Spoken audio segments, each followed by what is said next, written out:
मेरे प्यारे देशवासियों, नमस्कार। आज फिर एक बार मन की बात के माध्यम से आप सभी कोटि कोटि मेरे परिवारजनों से मिलने का अवसर मिला है। मन की बात में आप सबका स्वागत है। कुछ दिन पहले देश ने एक ऐसी उपलब्धि हासिल की है जो हम सभी को प्रेरणा देती है। भारत के सामर्थ्य के प्रति एक नया विश्वास जगाती है। आप लोग क्रिकेट के मैदान पर टीम इंडिया के किसी बैट्समैन की सेंचुरी सुनकर खुश होते होंगे, लेकिन भारत ने एक और मैदान में सेंचुरी लगाई है और वो बहुत विशेष है। इस महीने 5 तारीख को देश में यूनिकॉर्न की संख्या 100 के आंकड़े तक पहुंच गई है। और आपको तो पता ही है, एक यूनिकॉर्न यानी कम से कम 7,500 करोड़ रुपए का स्टार्टअप। इन यूनिकॉर्न्स का कुल वैल्यूएशन $330 बिलियन यानी 25 लाख करोड़ रुपयों से भी ज्यादा है। निश्चित रूप से ये बात हर भारतीय के लिए गर्व करने वाली बात है। आपको यह जानकर भी हैरानी होगी कि हमारे कुल यूनिकॉर्न में से 44 पिछले साल बने थे। इतना ही नहीं, इस वर्ष के 3-4 महीने में ही 14 और नए यूनिकॉर्न बन गए। इसका मतलब यह हुआ कि ग्लोबल पैंडेमिक के इस दौर में भी हमारे स्टार्टअप्स वेल्थ और वैल्यू क्रिएट करते रहे। इंडियन यूनिकॉर्न्स का average annual growth rate USA, UK और अन्य कई देशों से भी ज्यादा है। एनालिस्ट का तो ये भी कहना है कि आने वाले वर्षों में इस संख्या में तेज उछाल देखने को मिलेगी। एक अच्छी बात ये भी है कि हमारे यूनिकॉर्न्स डाइवर्सिफाइंग है। ये e commerce, fintech, edtech, biotech जैसे कई क्षेत्रों में काम कर रहे हैं। एक और बात जिसे मैं ज्यादा अहम मानता हूं वो ये है कि स्टार्टअप्स की दुनिया न्यू इंडिया की स्पिरिट को रिफ्लेक्ट कर रही है। आज भारत का स्टार्टअप इकोसिस्टम सिर्फ बड़े शहरों तक ही सीमित नहीं है। छोटे छोटे शहरों और कस्बों से भी एंटरप्रेन्योर सामने आ रहे हैं। इससे पता चलता है कि भारत में जिसके पास इनोवेटिव आइडिया है वो वेल्थ क्रिएट कर सकता है। साथियों, देश की इस सफलता के पीछे देश की युवा शक्ति, देश के टैलेंट और सरकार सभी मिलकर के प्रयास कर रहे हैं। हर किसी का योगदान है, लेकिन इसमें एक और बात महत्वपूर्ण है, वो है स्टार्टअप वर्ल्ड में राइट मेंटरिंग यानी सही मार्गदर्शन। एक अच्छा मेंटर स्टार्टअप को नई ऊंचाइयों तक ले जा सकता है। वह फाउंडर्स को राइट डिसीजन के लिए हर तरह से गाइड कर सकता है। मुझे इस बात का गर्व है कि भारत में ऐसे बहुत से मेंटर्स हैं जिन्होंने स्टार्टअप्स को आगे बढ़ाने के लिए खुद को समर्पित कर दिया है। श्रीधर वेम्बू जी को हाल ही में पद्म सम्मान मिला है। वह खुद एक सफल एंटरप्रेन्योर है, लेकिन अब उन्होंने दूसरे एंटरप्रेन्योर को एनरूम करने का भी बीड़ा उठाया है। श्रीधर जी ने अपना काम ग्रामीण इलाके से शुरू किया है। वे ग्रामीण युवाओं को गांव में ही रहकर इस क्षेत्र में कुछ करने के लिए प्रोत्साहित कर रहे हैं। हमारे यहाँ मदन पड़ाकी जैसे लोग भी हैं जिन्होंने रूरल एंटरप्रेन्योर्स को बढ़ावा देने के लिए 2014 में वन ब्रिज नाम का प्लेटफॉर्म बनाया था। आज वन ब्रिज दक्षिण और पूर्वी भारत के 75 से अधिक जिलों में मौजूद है। इससे जुड़े 9,000 से अधिक रूरल एंटरप्रेन्योर्स ग्रामीण उपभोक्ताओं को अपनी सेवाएं उपलब्ध करा रहे हैं। मीरा शेनॉय जी भी ऐसी एक मिसाल है। वो रूरल, ट्राइबल और डिसेबल यूथ के लिए मार्केट लिंक स्किल ट्रेनिंग के क्षेत्र में उल्लेखनीय कार्य कर रही है। मैंने यहां तो कुछ ही नाम लिए हैं, लेकिन आज हमारे बीच मेंटर्स की कमी नहीं है। हमारे लिए यह बहुत प्रसन्नता की बात है कि स्टार्टअप्स के लिए आज देश में एक पूरा सपोर्ट सिस्टम तैयार हो रहा है। मुझे विश्वास है कि आने वाले समय में हमें भारत के स्टार्टअप वर्ल्ड के प्रगति की नई उड़ान देखने को मिलेगी। साथियों, कुछ दिनों पहले मुझे एक ऐसी इंटरेस्टिंग और अट्रैक्टिव चीज मिली जिसमें देशवासियों की क्रिएटिविटी और उनके आर्टिस्टिक टैलेंट का रंग भरा है। एक उपहार है जिसे तमिलनाडु के तंजावुर के एक सेल्फ हेल्प ग्रुप ने मुझे भेजा है। इस उपहार में भारतीयता की सुगंध है और मातृशक्ति के आशीर्वाद। मुझ पर उनके स्नेह की भी झलक है। यह एक स्पेशल तंजावुर डॉल है जिसे जीआई टैग भी मिला हुआ है। मैं तंजावुर सेल्फ हेल्प ग्रुप को विशेष धन्यवाद देता हूं कि उन्होंने मुझे स्थानीय संस्कृति में रचे बसे इस उपहार को भेजा। वैसे साथियों, ये तंजावुर डॉल जितनी खूबसूरत होती है उतनी ही खूबसूरती से ये महिला सशक्तिकरण की नई गाथा भी लिख रही है। तंजावुर में महिलाओं के सेल्फ हेल्प ग्रुप्स के स्टोर और कियोस्क भी खुल रहे हैं। इसकी वजह से कितने ही गरीब परिवारों की जिंदगी बदल गई है। ऐसे कियोस्क और स्टोर्स की सहायता से महिलाएं अब अपने प्रोडक्ट ग्राहकों को सीधे बेच पा रही हैं। इस पहल को तारगईगल कई विनयी पोरुत्कल विरप्पनई अंगाड़ी नाम दिया गया है। खास बात यह है कि इस पहल से 22 सेल्फ हेल्प ग्रुप जुड़े हुए हैं। आपको ये भी जानकर अच्छा लगेगा कि महिला सेल्फ हेल्प ग्रुप्स, महिला स्वयं सहायता समूह के ये स्टोर तंजावुर में बहुत ही प्राइम लोकेशन पर खुले हैं। इनकी देखरेख की पूरी जिम्मेदारी भी महिलाएं उठा रही हैं। ये महिला self help group Thanjavur doll और ब्रोंज लैंप जैसे जीआई प्रोडक्ट के अलावा खिलौने, मेट और आर्टिफिशियल ज्वेलरी भी बनाते हैं। ऐसे स्टोर की वजह से जीआई प्रोडक्ट्स के साथ साथ हैंडीक्राफ्ट के प्रोडक्ट की बिक्री में भी काफी तेजी देखने को मिली है। इस मुहिम की वजह से न केवल कारीगरों को बढ़ावा मिला है बल्कि महिलाओं की आमदनी बढ़ने से उनका सशक्तिकरण भी हो रहा है। मेरा मन की बात के श्रोताओं से भी एक आग्रह है, आप अपने क्षेत्रों में ये पता लगाएं कि कौन से महिला सेल्फ हेल्प ग्रुप काम कर रहे हैं। उनके प्रोडक्ट्स के बारे में भी आप जानकारी जुटाएं और ज्यादा से ज्यादा इन उत्पादों को उपयोग में लाएं। ऐसा करके आप सेल्फ हेल्प ग्रुप की आय बढ़ाने में तो मदद करेंगे ही, आत्मनिर्भर भारत अभियान को भी गति देंगे। साथियों, हमारे देश में कई सारी भाषाओं, लिपियां और बोलियों का समृद्ध खजाना है। अलग अलग क्षेत्रों में अलग अलग पहनावा, खान पान और संस्कृति, ये हमारी पहचान है। ये डाइवर्सिटी, ये विविधता एक राष्ट्र के रूप में हमें अधिक सशक्त करती है और एकजुट रखती है। इसी से जुड़ा एक बेहद प्रेरक उदाहरण है एक बेटी कल्पना का, जिसे मैं आप सभी के साथ साझा करना चाहता हूं। उनका नाम कल्पना है, लेकिन उनका प्रयास एक भारत श्रेष्ठ भारत की सच्ची भावना से भरा हुआ है। दरअसल कल्पना ने हाल ही में कर्नाटका में अपनी 10वीं की परीक्षा पास की है। लेकिन उनकी सफलता की बेहद खास बात यह है कि कल्पना को कुछ समय पहले तक कन्नड़ा भाषा ही नहीं आती थी। उन्होंने न सिर्फ 3 महीने में कन्नड़ा भाषा सीखी बल्कि 92 नंबर भी मिला करके दिखाए।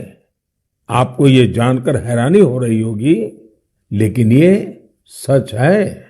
उनके बारे में और भी कई बातें ऐसी हैं जो आपको हैरान भी करेगी और प्रेरणा भी देगी।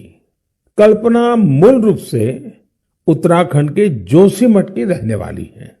वे पहले टीबी से पीड़ित रही थी और जब वे तीसरी कक्षा में थी तभी उनकी आंखों की रोशनी भी चली गई थी। लेकिन कहते हैं ना, जहां चाह वहां राह। कल्पना बाद में मैसूरू की रहने वाली प्रोफेसर तारामूर्ति के संपर्क में आई, जिन्होंने न सिर्फ उन्हें प्रोत्साहित किया बल्कि हर तरह से उनकी मदद भी की। आज वो अपनी मेहनत से हम सब के लिए एक उदाहरण बन गई है। मैं कल्पना को उनके हौसले के लिए बधाई देता हूं। इसी तरह हमारे देश में कई ऐसे लोग भी हैं जो देश की भाषाई विविधता को मजबूत करने का काम कर रहे हैं। ऐसे ही एक साथी है पश्चिम बंगाल में पुरुलिया के श्रीपति टूडू जी। टूडू जी पुरुलिया की सिद्धो कानो बिरसा यूनिवर्सिटी में संथाली भाषा के प्रोफेसर हैं। उन्होंने संथाली समाज के लिए उनकी अपनी ओल्ड चिकी लिपि में देश के संविधान की कॉपी तैयार की है। श्रीपति टूडू जी कहते हैं कि हमारा संविधान हमारे देश के हर एक नागरिक को उनके अधिकार और कर्तव्य का बोध कराता है। इसलिए प्रत्येक नागरिक को इससे परिचित होना जरूरी है। इसलिए उन्होंने संथाली समाज के लिए उनकी अपनी लिपि में संविधान की कॉपी तैयार करके भेंट सौगात के रूप में दी है। मैं श्रीपति जी की सोच और उनके प्रयासों की सराहना करता हूं। ये एक भारत श्रेष्ठ भारत की भावना का जीवंत उदाहरण है। इस भावना को आगे बढ़ाने वाले ऐसे बहुत से प्रयासों के बारे में आपको एक भारत श्रेष्ठ भारत की वेबसाइट पर भी जानकारी मिलेगी। यहां आपको खान पान, कला, संस्कृति, पर्यटन समेत ऐसे कई विषयों पर एक्टिविटीज के बारे में पता चलेगा। आप इन एक्टिविटीज में हिस्सा भी ले सकते हैं। इससे आपको अपने देश के बारे में जानकारी भी मिलेगी और आप देश की विविधता को महसूस भी करेंगे। मेरे प्यारे देशवासियों, इस समय हमारे देश में उत्तराखंड के 4 धाम की पवित्र यात्रा चल रही है। 4 धाम और खासकर केदारनाथ में हर दिन हजारों की संख्या में श्रद्धालु वहां पहुंच रहे हैं। लोग अपनी 4 धाम यात्रा के सुखद अनुभव शेयर कर रहे हैं। लेकिन मैंने ये भी देखा कि श्रद्धालु केदारनाथ में कुछ यात्रियों द्वारा फैलाई जा रही गंदगी की वजह से बहुत दुखी भी है। सोशल मीडिया पर भी कई लोगों ने अपनी बात रखी है। हम पवित्र यात्रा में जाएं और वहां गंदगी का ढेर हो, ये ठीक नहीं। लेकिन साथियों, इन शिकायतों के बीच कई अच्छी तस्वीरें भी देखने को मिल रही हैं। जहां श्रद्धा है वहां सृजन और सकारात्मकता भी है। कई श्रद्धालु ऐसे भी हैं जो बाबा केदार के धाम में दर्शन पूजन के साथ साथ स्वच्छता की साधना भी कर रहे हैं। कोई अपने ठहरने के स्थान के पास सफाई कर रहा है, तो कोई यात्रा मार्ग से कूड़ा कचरा साफ कर रहा है। स्वच्छ भारत अभियान की टीम के साथ मिलकर कई संस्थाएं और स्वयंसेवी संगठन भी वहां काम कर रहे हैं। साथियों, हमारे यहाँ जैसे तीर्थ यात्रा का महत्व होता है, वैसे ही तीर्थ सेवा का भी महत्व बताया गया है। और मैं तो ये भी कहूंगा, तीर्थ सेवा के बिना तीर्थ यात्रा भी अधूरी है। देवभूमि उत्तराखंड में से कितने ही लोग हैं जो स्वच्छता और सेवा की इस साधना में लगे हुए हैं। रुद्रप्रयाग के रहने वाले श्रीमान मनोज बैंजवाल जी से भी आपको बहुत प्रेरणा मिलेगी। मनोज जी ने पिछले 25 वर्षों से पर्यावरण की देखरेख का बीड़ा उठा रखा है। वो स्वच्छता की मुहिम चलाने के साथ ही पवित्र स्थलों को प्लास्टिक मुक्त करने में भी जुटे रहते हैं। वहीं गुप्त काशी में रहने वाले सुरेंद्र बगवाड़ी जी ने भी स्वच्छता को अपना जीवन मंत्र बना लिया है। वो गुप्त काशी में नियमित रूप से सफाई कार्यक्रम चलाते हैं और मुझे पता चला है इस अभियान का नाम भी उन्होंने मन की बात रख लिया है। ऐसे ही देवर गांव की चंपा देवी जी पिछले 3 साल से अपने गांव की महिलाओं को कूड़ा प्रबंधन यानी वेस्ट मैनेजमेंट सिखा रही है। चंपा जी ने सैकड़ों पेड़ भी लगाए हैं और उन्होंने अपने परिश्रम से एक हरा भरा वन तैयार कर दिया है। साथियों, ऐसे ही लोगों के प्रयासों से देवभूमि और तीर्थों की वो दैवीय अनुभूति बनी हुई है, जिसे अनुभव करने के लिए हम वहां जाते हैं। इस देवत्व और आध्यात्मिकता को बनाए रखने की जिम्मेदारी हमारी भी तो है। अभी हमारे देश में चार धाम यात्रा के साथ साथ आने वाले समय में अमरनाथ यात्रा, पंढरपुर यात्रा और जगन्नाथ यात्रा जैसी कई यात्राएं होगी। सावन मास में तो शायद हर गांव में कोई न कोई मेला लगता है। साथियों, हम जहां कहीं भी जाए, इन तीर्थ क्षेत्रों की गरिमा बनी रहे, शुचिता, साफ सफाई, एक पवित्र वातावरण, हमें इसे कभी नहीं भूलना है। उसे जरूर बनाए रखें और इसलिए जरूरी है कि हम स्वच्छता के संकल्प को याद रखें। कुछ दिन बाद ही 5 जून को विश्व पर्यावरण दिवस के रूप में मनाता है।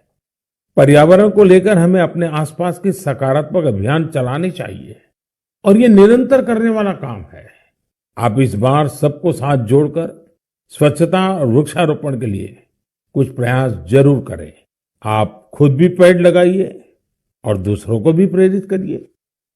मेरे प्यारे देशवासियों, अगले महीने 21 जून को हम 8वां अंतर्राष्ट्रीय योग दिवस मनाने वाले हैं। इस बार योग दिवस की थीम है योगा फॉर ह्यूमैनिटी। मैं आप सभी से योग दिवस को बहुत ही उत्साह के साथ मनाने का आग्रह करूंगा। हाँ, कोरोना से जुड़ी जरूरी सावधानियां भी बरतें। वैसे अब तो पूरी दुनिया में कोरोना को लेकर हालत पहले से कुछ बेहतर लग रहे हैं। अधिक से अधिक वैक्सीनेशन कवरेज की वजह से अब लोग पहले से कहीं ज्यादा बाहर भी निकल रहे हैं। इसलिए पूरी दुनिया में योग दिवस को लेकर काफी तैयारियां भी देखने को मिल रही हैं। कोरोना महामारी ने हम सभी को ये एहसास भी कराया है कि हमारे जीवन में स्वास्थ्य का कितना अधिक महत्व है और योग इसमें कितना बड़ा माध्यम है। लोग ये महसूस कर रहे हैं कि योग से फिजिकल, स्पिरिचुअल और इंटेलेक्चुअल वेलबीइंग को भी कितना बढ़ावा मिलता है। विश्व के टॉप बिजनेस पर्सन से लेकर फिल्म और स्पोर्ट्स पर्सनालिटीज तक, स्टूडेंट से लेकर सामान्य मानवी तक, सभी योग को अपने जीवन का अभिन्न अंग बना रहे हैं। मुझे पूरा विश्वास है कि दुनिया भर में योग की बढ़ती लोकप्रियता को देखकर आप सभी को बहुत अच्छा लगता होगा। साथियों, इस बार देश विदेश में योग दिवस पर होने वाले कुछ बेहद इनोवेटिव उदाहरणों के बारे में मुझे जानकारी मिली है। इन्हीं में से एक है गार्डियन रिंग। एक बड़ा ही यूनिक प्रोग्राम होगा। इसमें मूवमेंट ऑफ सन को सेलिब्रेट किया जाएगा, यानी सूरज जैसे जैसे यात्रा करेगा, धरती के अलग अलग हिस्सों से हम योग के जरिए उसका स्वागत करेंगे। अलग अलग देशों में इंडियन मिशंस वहां के लोकल टाइम के मुताबिक सूर्योदय के समय योग कार्यक्रम आयोजित करेंगे। एक देश के बाद दूसरे देश से कार्यक्रम शुरू होगा। पूरब से पश्चिम तक निरंतर यात्रा चलती रहेगी। फिर ऐसे ही ये आगे बढ़ता रहेगा। इन कार्यक्रमों की स्ट्रीमिंग भी इसी तरह एक के बाद एक जुड़ती जाएगी। यानी ये एक तरह का रिले योगा स्ट्रीमिंग इवेंट होगा। आप भी इसे जरूर देखिएगा। साथियों, हमारे देश में इस बार अमृत महोत्सव को ध्यान में रखते हुए देश के 75 प्रमुख स्थानों पर भी अंतर्राष्ट्रीय योग दिवस का आयोजन होगा। इस अवसर पर कई संगठन और देशवासी ने अपने अपने स्तर पर अपने अपने क्षेत्र की खास जगहों पर कुछ न कुछ इनोवेटिव करने की तैयारी कर रहे हैं। मैं आपसे भी यह आग्रह करूंगा, इस बार योग दिवस मनाने के लिए आप अपने शहर, कस्बे या गांव की किसी ऐसी जगह चुने जो सबसे खास हो। ये जगह कोई प्राचीन मंदिर और पर्यटन केंद्र हो सकता है, या फिर किसी प्रसिद्ध नदी, झील या तालाब का किनारा भी हो सकता है। इससे योग के साथ साथ आपके क्षेत्र की पहचान भी बढ़ेगी और पर्यटन को भी बढ़ावा मिलेगा। इस समय योग दिवस को लेकर 100 डे काउंटडाउन भी जारी है, या यूं कहे कि निजी और सामाजिक प्रयासों से जुड़े कार्यक्रम 3 महीने पहले ही शुरू हो चुके हैं। जैसा कि दिल्ली में 100वें दिन और 75वें दिन के काउंटडाउन प्रोग्राम्स हुए हैं, वहीं असम के शिवसागर में 50वें और हैदराबाद में 25वें काउंटडाउन इवेंट आयोजित किए गए। मैं चाहूंगा कि आप भी अपने यहां अभी से योग दिवस की तैयारियां शुरू कर दीजिए। ज्यादा से ज्यादा लोगों से मिलिए। हर किसी को योग दिवस के कार्यक्रम में जुड़ने के लिए आग्रह कीजिए, प्रेरित कीजिए। मुझे पूरा भरोसा है कि आप सभी योग दिवस में बढ़ चढ़कर हिस्सा लेंगे, साथ ही योग को अपने दैनिक जीवन में भी अपनाएंगे। साथियों, कुछ दिन पहले मैं जापान गया था। अपने कई कार्यक्रमों के बीच मुझे कुछ शानदार शख्सियतों से मिलने का मौका मिला। मैं मन की बात में आपसे उनके बारे में चर्चा करना चाहता हूं। वे लोग हैं तो जापान के, लेकिन भारत के प्रति इनमें गजब का लगाव और प्रेम है। इनमें से एक है हिरोशी कोइके जी, जो एक जाने माने आर्ट डायरेक्टर है। आपको ये जानकर बहुत ही खुशी होगी कि इन्होंने महाभारत प्रोजेक्ट को डायरेक्ट किया है। इस प्रोजेक्ट की शुरुआत कंबोडिया में हुई थी और पिछले 9 सालों से ये निरंतर जारी है। हिरोशी कोइके जी हर काम बहुत ही अलग तरीके से करते हैं। वे हर साल एशिया के किसी देश की यात्रा करते हैं और वहां लोकल आर्टिस्ट और म्यूजिशियंस के साथ महाभारत के कुछ हिस्सों को प्रोड्यूस करते हैं। इस प्रोजेक्ट के माध्यम से उन्होंने इंडिया, कंबोडिया और इंडोनेशिया सहित 9 देशों में प्रोडक्शन किए हैं और स्टेज परफॉर्मेंस भी दी है।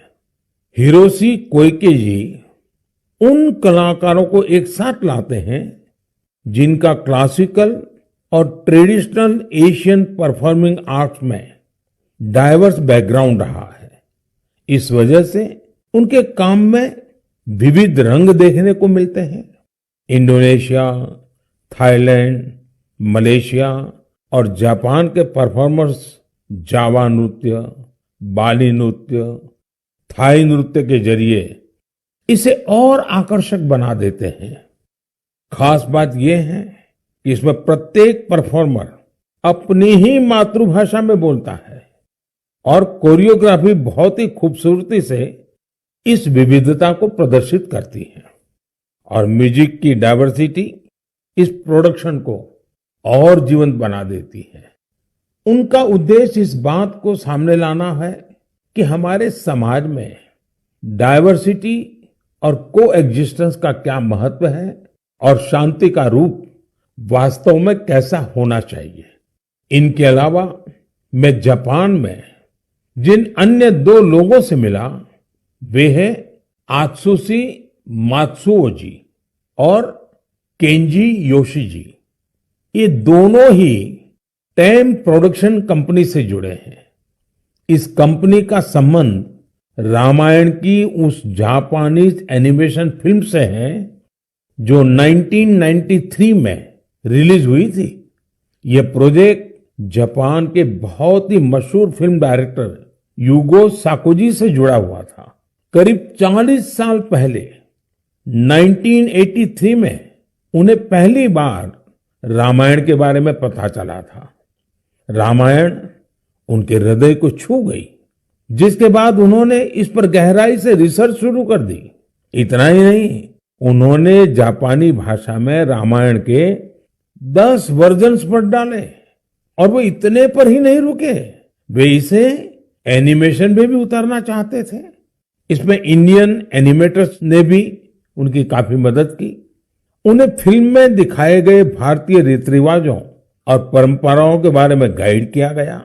उन्हें बताया गया कि भारत में लोग धोती कैसे पहनते हैं, साड़ी कैसे पहनते हैं, बाल कैसे बनाते हैं, बच्चे परिवार के अंदर एक दूसरे का मान सम्मान कैसे करते हैं, आशीर्वाद की परंपरा क्या होती है, प्रातः उठ करके अपने घर के जो सीनियर है उनको प्रणाम करना, उनके आशीर्वाद लेना, ये सारी बातें अब 30 सालों के बाद यह एनिमेशन फिल्म फिर से 4K में रीमास्टर की जा रही है।